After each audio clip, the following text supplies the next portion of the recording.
আমার বোন যেটা একটু অসুস্থ। কি হয়েছে? সারা রাত ধরে কাঁচতে কাঁচতে একটু ঘুমাইতে পারে না। এই ওষুধটা 3 দিন 2 বেলা করে খাইলে কাজ ভালো হয়ে যাবে। তা মতি ভাই কও তোমার কত দিন? কি কও না কও, আমার গ্রামের মেহমান, আমার গ্রামে এসে অসুস্থ হয়ে গেছে, তার কাছ থেকে কি টাকা নেওয়া যায়? ঠিক আছে যাই তাইলে।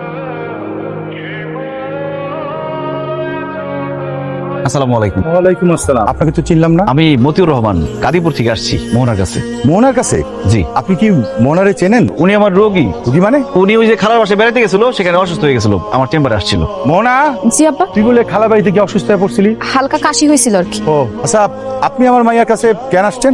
আমি আসি নাই তো, আমার পাঠাইছে। আসলে হয়েছে কি, ওই সরকারি স্বাস্থ্য অধিদপ্তর থেকে সব ডাক্তারের কাছে মেসেজ গেছে, গত 1 মাস সব ডাক্তার যেই যে রোগীর চিকিৎসা করছে তাদের সবার বাড়িতে গিয়ে কৃমির ওষুধ খাওয়াইতে হইব। এখন দেখেন অবস্থা, সেই কাদিপুর থেকে আমার আসতে হয়েছে ওনারা কৃমির ওষুধ খাওয়ানোর জন্য। আসেন খাওয়াই দিই। না না না না, আপনার ওষুধ খাওয়াই দিতে হবে না, ও নিজে খায় নিব না। 3 দিন একটা করে খাইন। আসি। ঔষধের দাম নেবেন না? দাম তো সরকারি দিয়ে দিছে, সামান্য ওষুধ খাইতে আইসা 200 টাকা রিক্সা ভাড়া যাইতেছে। ব্যাপার না। রিক্সা ভাড়া 200 টাকা আমি দিয়ে দিতেছি, আপনি একটু খারাপ। আপনি কি শুধু ঔষধ খাওয়াতেই সত্যি সত্যি এত দূর আসছেন? আমি ডাক্তার, পাগল না যে সামান্য ওষুধ খাওয়ানোর লিগে এত দূর থেকে আমো। আপনার তো সাহস আছে অনেক। আসমানের চাঁদ ধরতে চাইলে সাহস থাকা লাগে। কে আসমানের চান? আয়নার সামনে দেখা রাখো, তাইলে দেখতে পারবা কি আসমানের চাঁদ।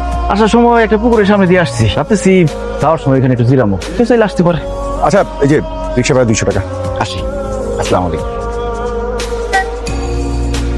কৃমির ওষুধে কাজ হয়ে গেছে। কি জিরানো এখনো শেষ হয় নাই?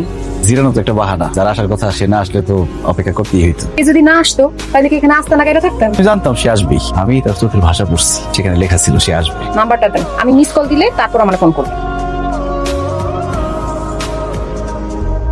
আমি বিয়া দিতাম যদি পোলাটার বাপের সয় সম্পত্তি কিছু থাকতো, সেটা তো নাই। বিয়ার পর আমার মাইয়াটারে ঠিক মতো খাওয়াইতে পারবো? ছেলেমেয়েরা আজকালকার নিজের পছন্দে বিয়া করবো, এটাও আমার পছন্দ না। এই জন্য তো ভাই সাহেব নিজেরা কোনো সিদ্ধান্ত না নিয়ে তাদেরকে জানাইছে। কথা শেষ, আপনারা এখন যাইতে পারেন। চাচা, আমি মোহনাকে আমার জীবনের চাইতে বেশি ভালোবাসি। আমাদের সংসারে হয়তো টাকা পয়সার অভাব হইব, কিন্তু ভালোবাসার অভাব কোনোদিন আইবে। আপনার কাছে হাত জোর করে আমি মোহনাকে ভিক্ষা চাইতেছি। যাইতে বলছি, তোমরা যাও।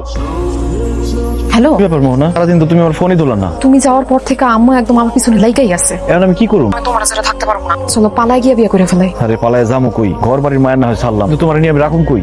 সুযোগ পাইলেই আমি আম্মার গয়না সরাইলাম, আর আমার কাছে তো কিছু আছে, এর মধ্যে যা পারো ম্যানেজ করে ফেলাও। আমরা ঢাকা চলে যাবো, আমি তোমার আছি, তোমারই থাকো। ঠিক আছে, সাবধানে থাকো। আচ্ছা তুমি সাবধানে থাকো।